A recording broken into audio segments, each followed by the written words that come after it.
Welcome back to the Project Podcast. I am your host, Connor Lewis, and today I'm joined by Ian Steele of ABC6 News. Ian, how you doing today, man? Good, Connor. Thanks for having me on. Happy to be here.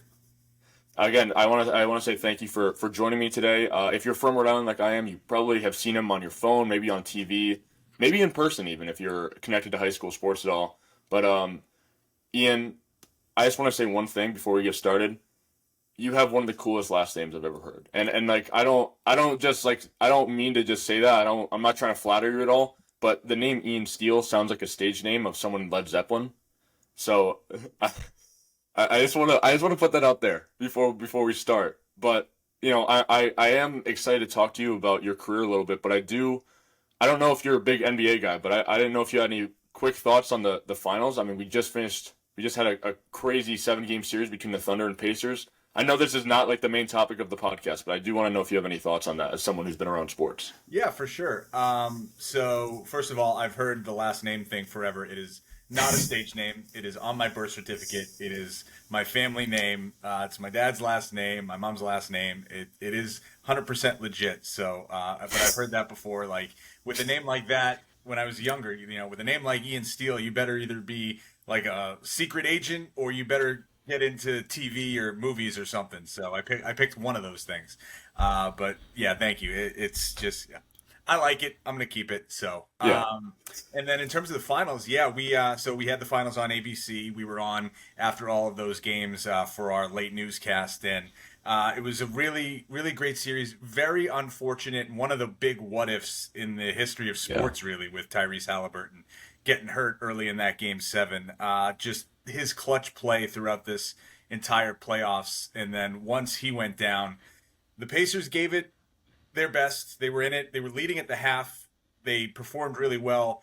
They just ran out of gas and firepower, and without Tyrese Halliburton, the better team in the Oklahoma City Thunder won. But if they had kept it close down the stretch and Tyrese Halliburton's in the game, you really never know what he could pull out of his hat. So it's going to take all of next year pretty much with the torn Achilles for him to come back. And then once he gets back in the fold, and if the Pacers can kind of keep everything together, which they seem to be in a pretty good spot in terms of the luxury tax and everything like that. So if they can keep the core together and kind of stay afloat without him for the next year, maybe he'll get a shot at redemption. I read his post last night, big long paragraph after his surgery, and it's crazy to think that the Oklahoma City Thunder won a championship, but Tyrese Halliburton's kind of the main thing in terms of what comes to my mind. But hats off to Oklahoma City. So it's funny. Their general manager went to the same college that I did. He's a little bit older than me, Sam Presti, Oh, really?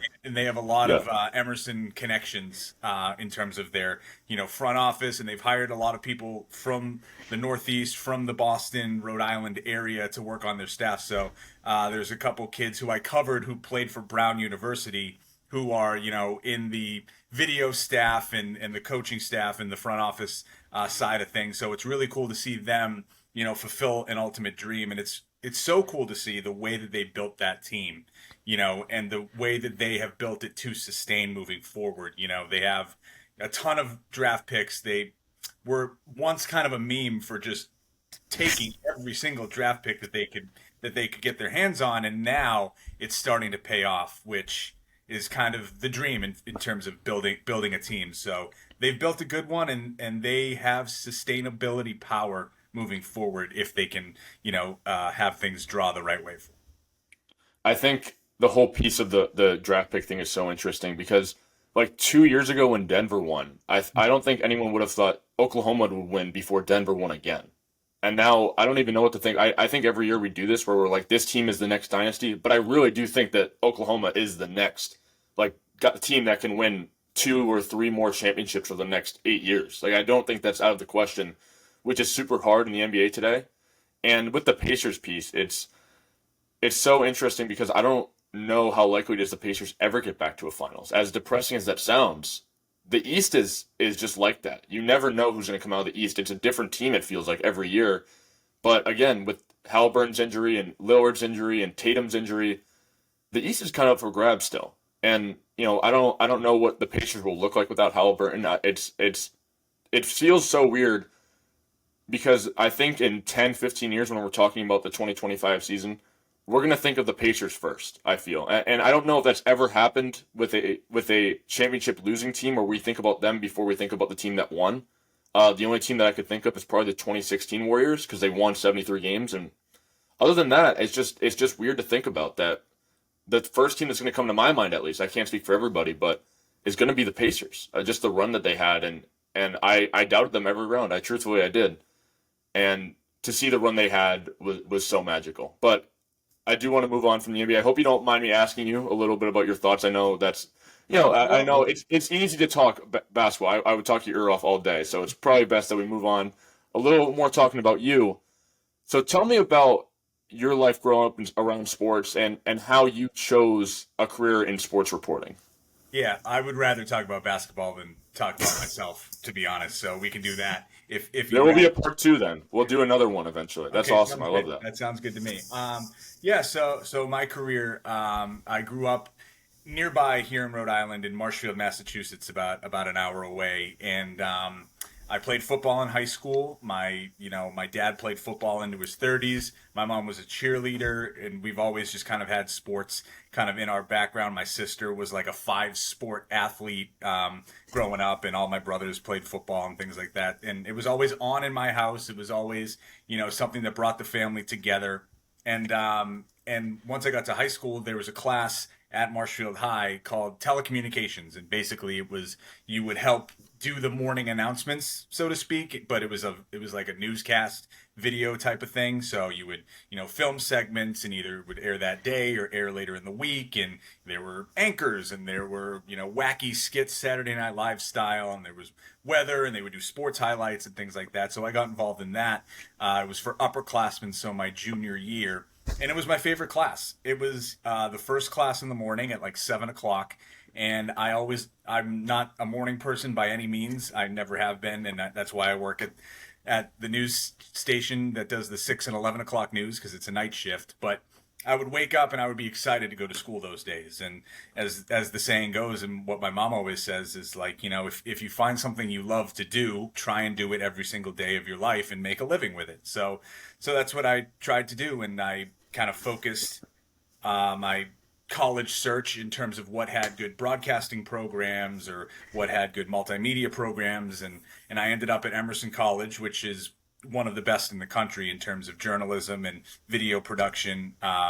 Visual media arts is a big one there, VMA, and so I was there for 4 years and just really ingratiated myself and went full throttle into extracurriculars and working hard in my major classes. And I spent a lot of my free time downtime. It wasn't like going out or hanging. We would hang out with our friends, but a lot of the friends were doing the same things in the extracurriculars in terms of putting together sports shows, and they had studios that you could rent space in and block out time in and put on your own kind of productions, and through the extracurricular clubs that they had there. So I focused a lot of my time into that.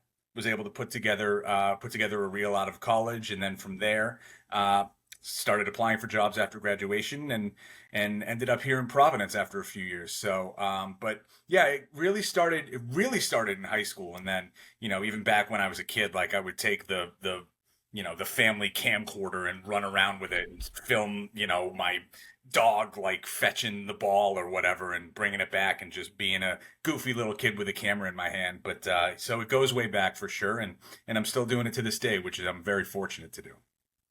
That I think everyone can kind of relate to that. Like I feel like we all had like a moment when we're kids where we're using a camera. I guess my generation more like the phone or the Yeah. tablet, but like for your generation and probably previous generations, the camcorders and stuff like that. I think a lot of people can kind of get behind that. Did you always kind of know that you were going to work in sports when you were like younger? Because obviously you were surrounded by sports. You played football. Did you want to be an NFL player? I'm sure a lot of kids I was did. never So good enough to be an NFL player, so I knew that was out like from the get go. But I always loved the game for sure. And yeah, I mean, there was a time when I was in high school, I was kind of doing more behind the scenes stuff, and then once I got to college, and I really started focusing on the sports angle of it because that's what I was most passionate about.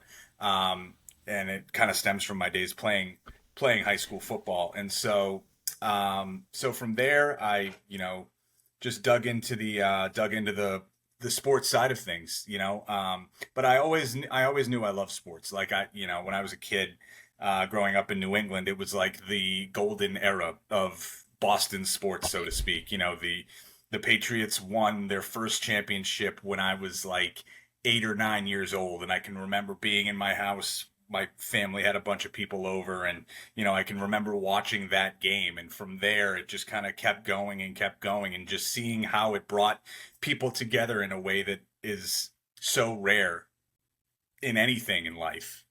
That kind of inspired me to kind of focus in on that for sure. I think you're very lucky in that sense because you get to live through that period. You live through the entire Patriots dynasty. I was born in 2006, so I don't remember Oh most of my it, to be honest goodness, with you're you. making me feel old, man. Okay, yeah. I should have said something like 2000, but either No, way. that's okay.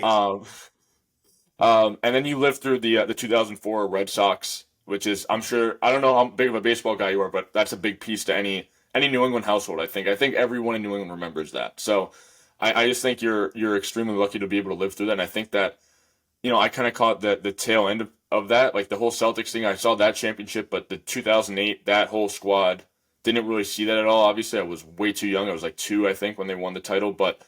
I think it's so interesting because then you go from New England and then to connect it to my next question about you go to Corpus Christi, Texas, and you work there for a couple of years. What is the transition like, and what did your family say? I think that's the more important piece. Is what did how did your family react to that? Yeah, that's a great question. So it's funny when you ask what did my family say. So I told my parent. It took first of all, it took me a little bit of time after graduation to get a call back and to get a job offer. So I was applying to stations all around the country, entry level markets, weekend number three, number four sports jobs all over the place, and finally got an offer from KIII in Corpus Christi, Texas. And my family, my parents were the first ones I told, and then I was going. It was October, maybe September, October, and a bunch of my friends are still around. They're starting their jobs and they're coming back to the hometown, and so I'm like, guys, let's go out to dinner and let's just hang out tonight. And so I knew I had the job, but I was going to tell them. And we walk into the restaurant, and my dad was already there. He was playing golf earlier in the day and went to the restaurant afterwards with a couple of his buddies.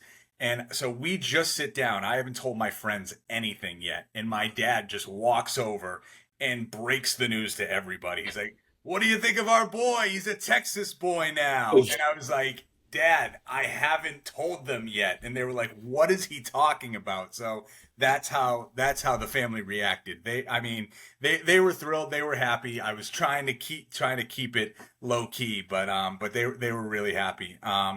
They knew, and while I was in college, I had a teacher, Marcia Della Justina, and she was her basic kind of a few things she taught us about the job search, so to speak. One was take your first offer, no questions asked, and just get started and get going. And times have changed now. I don't know if I would necessarily, tell that to the future generation, but at that time, when she was hardcore, and she said just take the first offer and go. Doesn't matter where it is. But she prepared us that you're going to have to move around in this business, especially when you first start out, just to get some experience. And I didn't visit the station before I took the job. I had a couple phone calls, and email exchanges, and that was that. So, but I was prepared while I was applying for all these jobs to just drop everything and move wherever. And I told my family that was kind of the thing too. Like that's something to prepare for. It could have been, right up the road in like Maine or Vermont for a first job. I had a friend who took his first job in Vermont. My sports director now at Channel 6, his first job was in Bangor, Maine. So that's relatively close. They're Mm. both from New England. So, but mine, everyone's path is completely different. So mine ended up being halfway across the country, and it was a great experience. But my family took it, and they were happy, and they were thrilled for me to kind of get my career started. I have a big family. I'm the youngest of six kids, and I have my parents who lived together. My dad's since passed, but he was still around when I first left. But they were thrilled. They were thrilled at the time, and my mom still is. She still watches every night. So I think that's the piece about being able to accept that you may have to move for working in sports or working in sports media is something that I don't think people understand. Like I think there are so many people that are passionate about working in sports, and that's awesome. I am one of those people. I want to work in sports when I'm in for as long as I live, honestly. But I know a guy who went to University of Rhode Island. He did sports media, and he had to take a job in North Carolina, I think, and that's tough because his family's from Rhode Island. He grew up. I knew him really well, and he had to move like a couple hundred miles away, and that's not easy for everybody. But he had to take it, and that's what people need to accept. But with your example, you can always come back. You came back to New England. You came back not too far away from where you grew up, right? Like you said, like an hour. So yep. not terribly far at all. And I think that's the piece of it. And this is when you told the story about your dad revealing you going to Texas to your family. It reminded me of like a few months before the Luka trade to LA when we were kind of hearing rumblings about it, and it was kind of like that's not actually happening, is it? You're like Nico Harrison. You're like, yeah, that's basically happening. But that's my half-assed, half-baked metaphor because Dallas things just get me through. I'm a Mavericks fan, so that just Okay. yeah. So it's been a really up and down year for me. Not to go back to the NBA stuff, but it's with the Luca thing. I can assure you that I made 3 podcasts separately about just talking about it and talking about the effects of it, and then we got flagged. So anyway, And sorry, I don't mean to get off now you topic. have I'm just now you have Cooper Flag. So, but yeah, we're hopefully at hopefully we don't mess that up. This will be out after the draft, I think. So we'll see. I'm gonna hope. Just fingers crossed we don't for some reason trade the pick. You never know I'll never with say Nico never in Harrison. the NBA, but it seems like, right after they got the number one overall pick, it all came out like, no, they're taking Cooper Flag. They're not going to get cute with it unless someone sends them a Godfather offer that they can't refuse. You can bet on getting the main attraction down in Dallas. I I'll get back to the question in a second. I just want to talk about Dallas just one more minute. Sure. I remember watching the draft lottery in a restaurant. I went to dinner with my mom that night, and I wasn't thinking we were gonna get a good pick. I was figuring we were gonna get like the 10th pick. I knew Dallas's luck, and the TV is on behind my mom. We're sitting across from each other, and the TV's on behind her. So she's talking to me. She's telling me something. I don't remember what she said, and the TV's going on, and I'm watching the draft. I'm trying to like do both. Yeah. And then all of a sudden, Dallas is in the top three. And I'm like kind of like shaking a little bit. And Dallas gets the first pick, and I literally jump out of my seat. And she is like, "Can you calm down? You're in a public place." And I'm like, "I'm sorry. The greatest thing that's ever happened just happened to me right now." That's And sports fandom. That's what it does to people.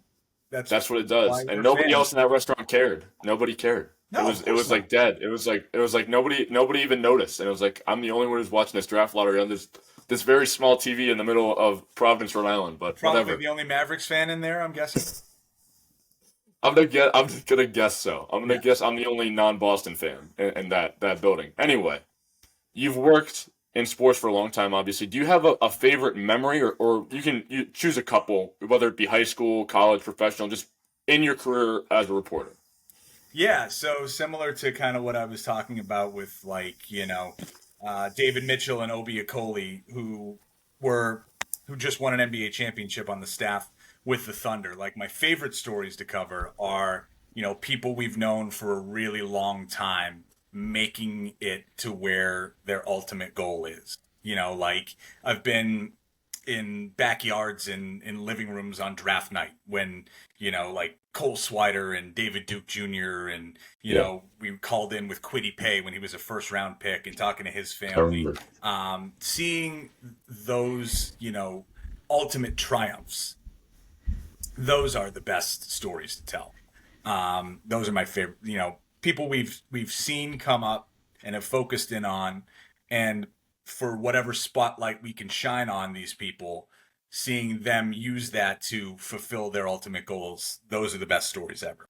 I've been, like you said, I like your word, very lucky, very fortunate to.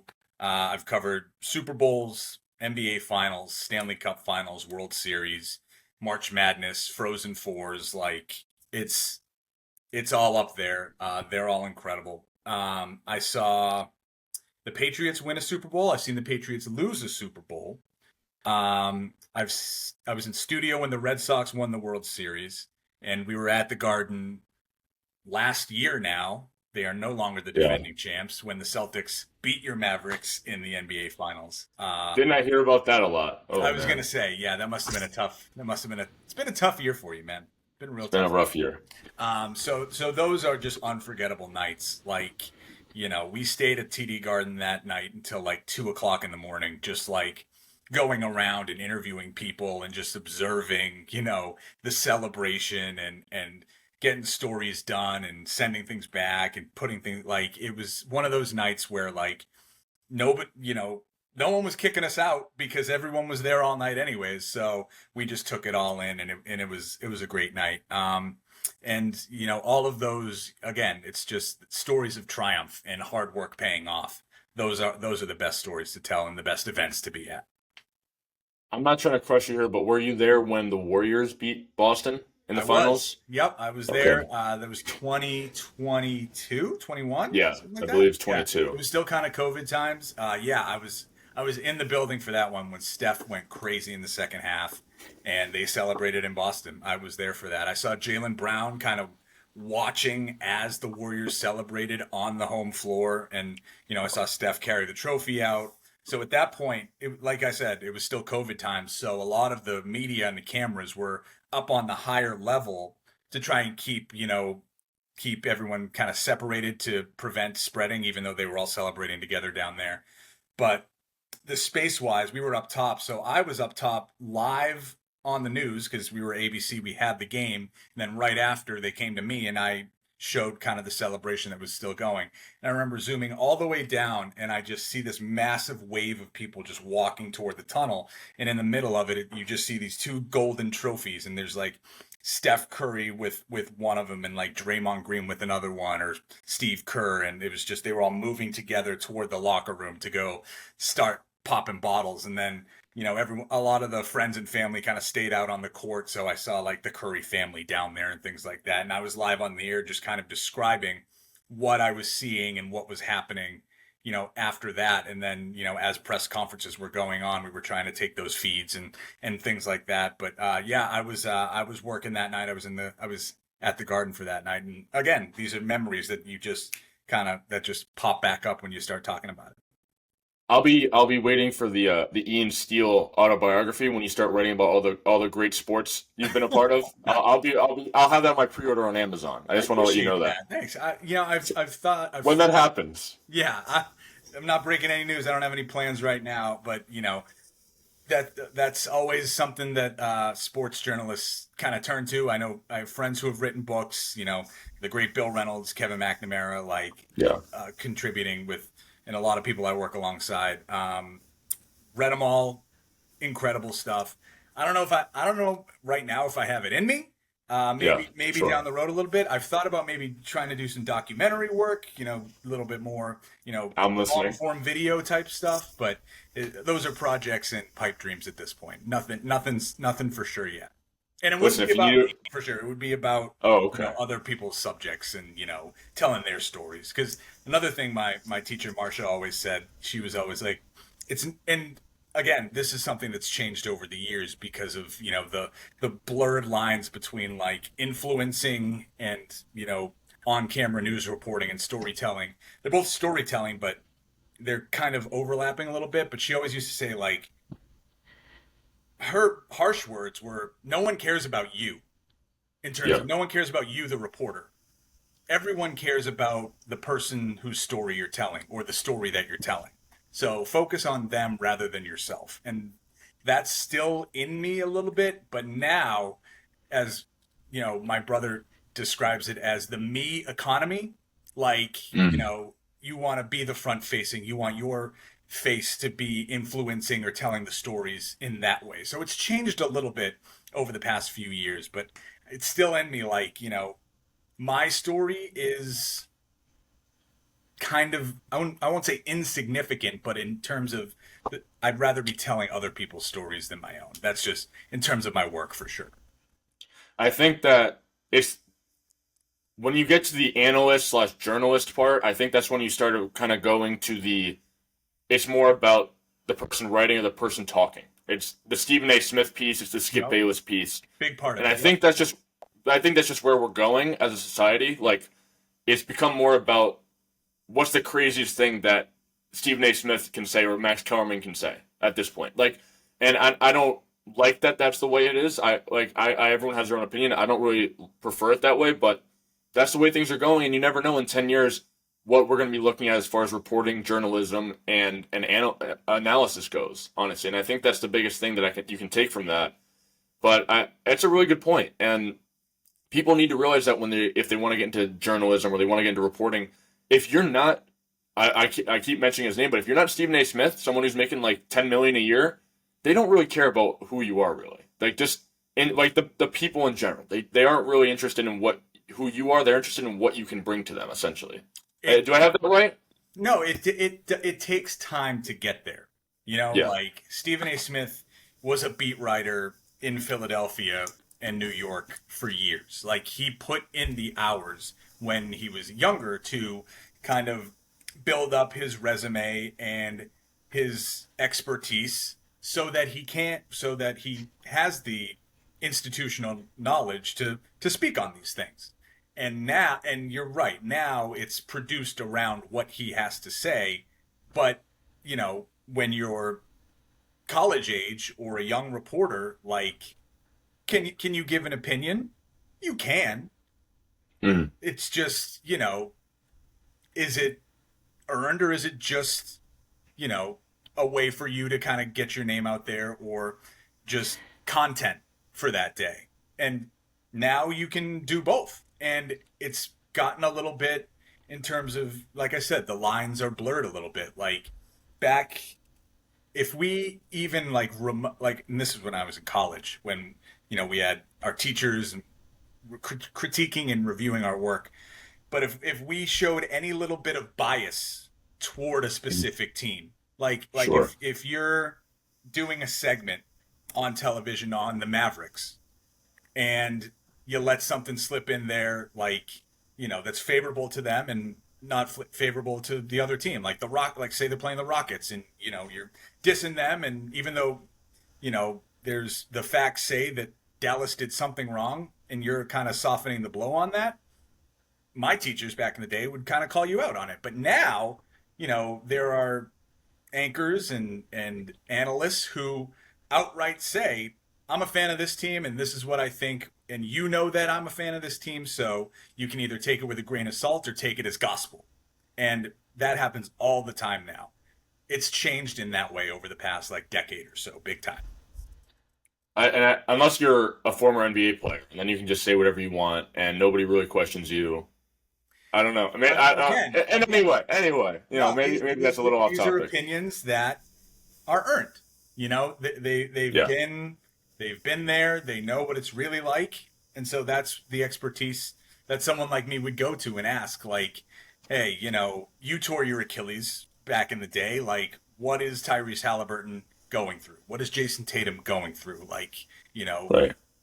it's not an exact like apples to apples comparison, but it's something you can check in on. Or you've won a championship, or you've lost in a championship. Like, their expertise does matter in Yeah, a lot of scenarios, for sure. I love it when Charles Barkley and Shaq go back and forth about who won championships and who didn't. That's very entertaining. yeah. And in that case, they can say whatever they want because they are who they are. But that's the type of thing where it just goes to show, like, having the expertise to truly speak on something. A lot of that is earned over time. I think you actually raised a good point, and to be honest with you, I didn't look at it that way. So I think you've changed my opinion a little bit. I kind of can see it from when a reporter's telling you what they see. I think maybe it's a little different. But anyway, was there ever a time in your career where you met an athlete or you met a coach that kind of just felt like an out of body experience? That just felt like, is this like really happening? Is this really my real life right now? 'Cause that's like Um, an exciting piece of that. I feel like the job, that's a great opportunity to be able to meet cool people. it is. I'm really not a starstruck kind of person. Okay. And for whatever reason, I think it's just kind of maybe the way I was raised, where, like, everyone's on an even playing field. We're all people. We're all human. No one's perfect. Everyone makes mistakes. Like, my dad was a real chop buster, so he would walk up to anybody and say anything that he wanted. And so, like, that, maybe there's a little bit of that in me. So starstruck is really not something that happens too often. Out of body experience, things like that. There are moments where you can't believe what you're seeing, like, watching the 28-3 comeback or whatever, like, things like that. But out of body experience is probably more so watching things unfold in front of you, and like, you just can't believe what you just saw these people accomplish. That's one thing. There is a funny story though. So it felt like slow motion. I'm in the Patriots locker room, and I do my own camera work. So I, have the camera on my shoulder, and there's a gaggle of interviews happening. It's like a scrum, and so we're at someone's locker. I think it was like Danny Amendola or something. So everyone's gathered around Danny Amendola. He's got 100 microphones in his face, and he's answering questions from all the media. And I'm in the back, up on a ladder with my camera, like zooming in on Danny Amendola's face. So I'm recording the interview, whatever. And something's wrong with my camera. Either my light won't turn on or something, the microphone wasn't connected, whatever. So I have to get off my ladder, and I kneel down, and I'm working with my camera, kneeling down in the Patriots locker room. And all of a sudden, my back foot, as I'm kneeling, someone like trips over it. Something hits it. And I turn around, and I'm like, what was that? And it's Tom Brady. And I almost tripped Tom Brady. It was like late in the season. Oh my God. Good thing he's fast on his feet and he like didn't fall or whatever. He's like, he apologized to me. He's like, oh, I'm sorry. I'm like, no, dude, I'm sorry. Like, Were you like, I love you? I mean, no, it's okay. it wasn't even that. But like, I'm just thinking, like, if I trip Tom Brady and he like sprains his ankle because he tripped over Right. me in the locker room, like, that felt slow motion. I was like, oh, thank God, everything's fine. You would have been exiled from New England, honestly, It, to be honest with you. everything was fine. It all worked out. No, So, It reminds me of, I don't know if that, you've seen sorry, go ahead. I didn't mean to interrupt you there. no. That kind of felt like an out of body experience. Just to answer your question. It reminds me of, I don't know if you've seen Curb Your Enthusiasm, but there's an episode where Larry David trips Shaquille O'Neal and Shaq gets I have injured, not and this is seen. when I he's have still playing not for the seen Lakers. Curved as much.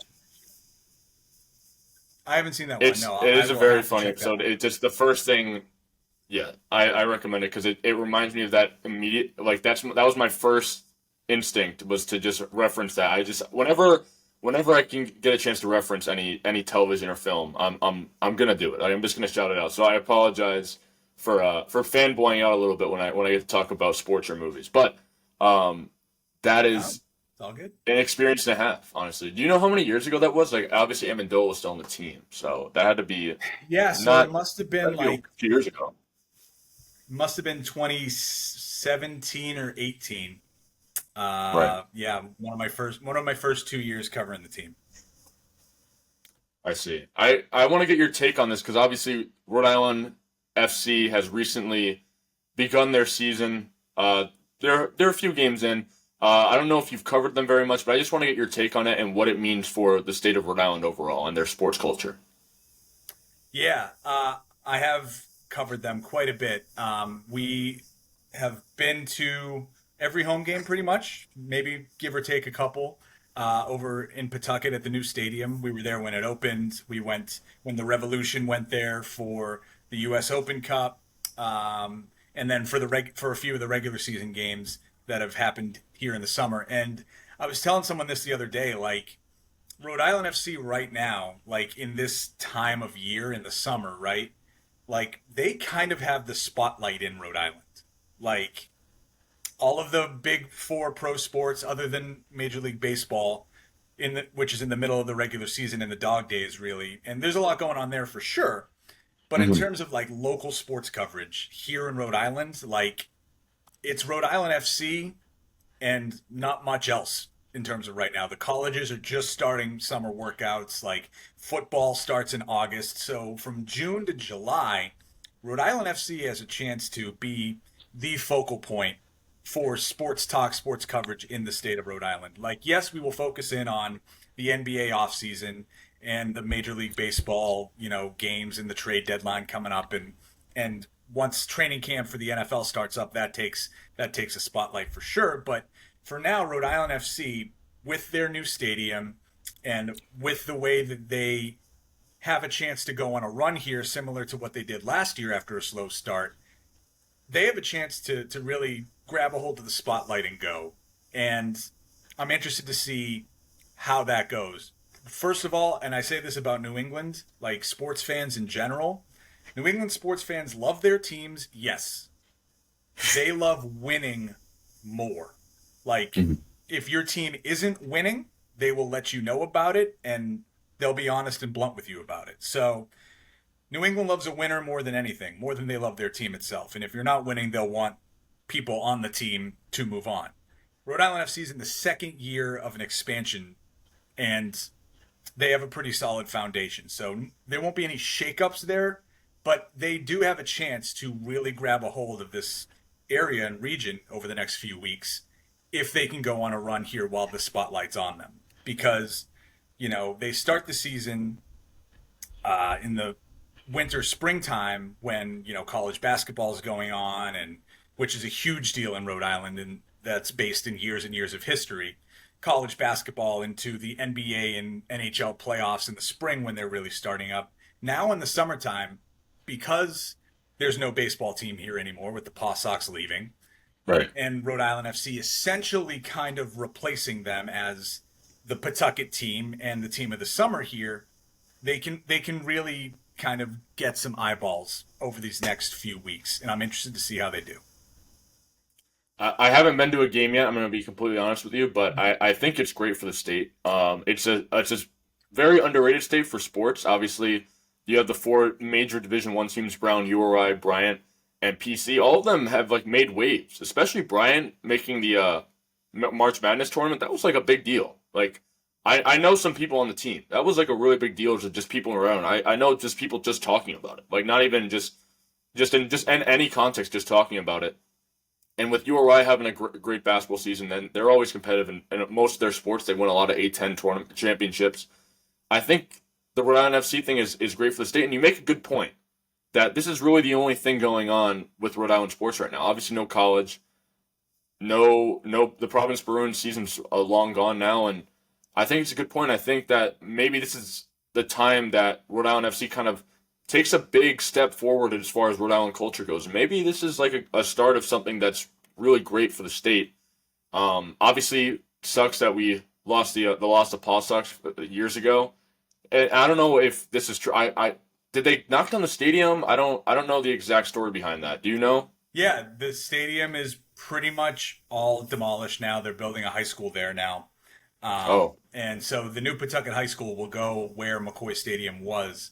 Yesterday they found it. A few weeks ago I think it was, they found a time capsule that was buried under McCoy Stadium, and they opened it yesterday on the anniversary of the longest game, the 33 inning game against the Rochester Red Wings. So they opened it up, and there's some old artifacts and things from back in the day. We had a crew over there yesterday covering that, so that was really cool. But so yeah, the stadium's knocked down. They're going to build a high school on that land, and just a few minutes away, that's where Centerville Bank Stadium is with Rhode Island FC. And I will say, like, Rhode Island FC, while they just opened their stadium, like, they made a huge splash in their first year of existence last year, going to the championship game. They won the Eastern Conference. Like, and out of nowhere, around this time last year, they got off to a slow start. They were getting a lot of ties. They were kind of, getting settled in the league. And then they just went on a torrid run at the end of the year and made it to the USL Championship final. And you can't ask for an expansion team to do much better than that. Winning the whole thing, sure, they lost in Colorado against Colorado, but they put together a really strong team in their first year of existence, and they brought in a strong core fan base. Like they have their diehards that love soccer, that are from around here, that go to every game, rain or shine, and it's there. They have a solid foundation. Building upon it with consistency over years will be key for them, but they are off to a very solid start. I agree, and like you said about New England fans being very passionate, and if you're not winning, they will let you know. I haven't heard many complaints, to be honest. I mean, over the past year, I've heard plenty of good things about Rhode Island FC, and I think it's such an important piece. And like you said, going so far in their first year of existence is it's as good as you can get, basically, for an expansion team. There was like an NHL team not too long ago, right, that did like a similar thing. They went to the Stanley Cup after being The expansion. Vegas Golden Knights hit the ground running Yeah. pretty hard. Yeah, I think it was either their first year, or I think it was their first year, they went to the Stanley Cup final. And then they won it a few years later with Bruce Cassidy. So, You never know. yeah, yeah, just, you don't know what you don't know, beginner's luck, so to speak. But I think it's built just with a solid foundation, and from the top down, I think they're doing a solid job in terms of building something over there.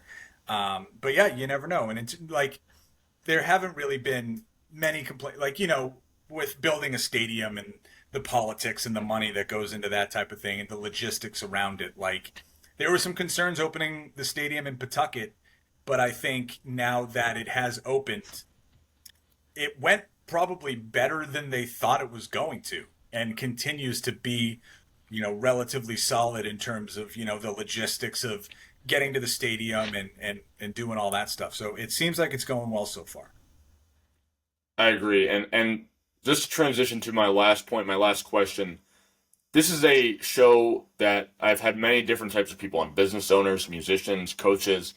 At the end, I usually like to ask them to share some advice for the younger generation and what they can do to pursue a career if they want to do what you do, essentially. So for those people that are interested, people my age, people probably younger, a little older than me, what advice can you share upon those people? Yeah, great question. Happy to answer it. My answer is just get involved.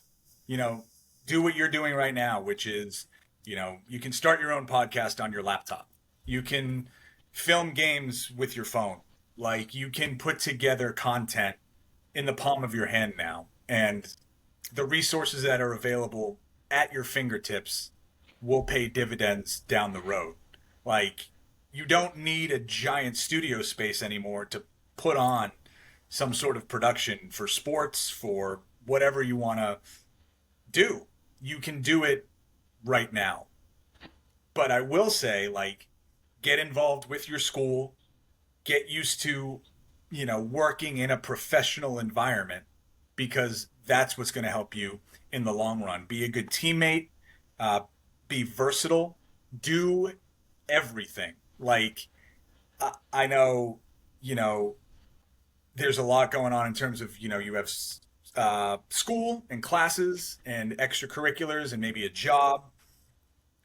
Everything you can do in the between time, maximize your time and make your mistakes now rather than have them come up when you're looking for a job or when you have a job. And, mistakes are going to happen.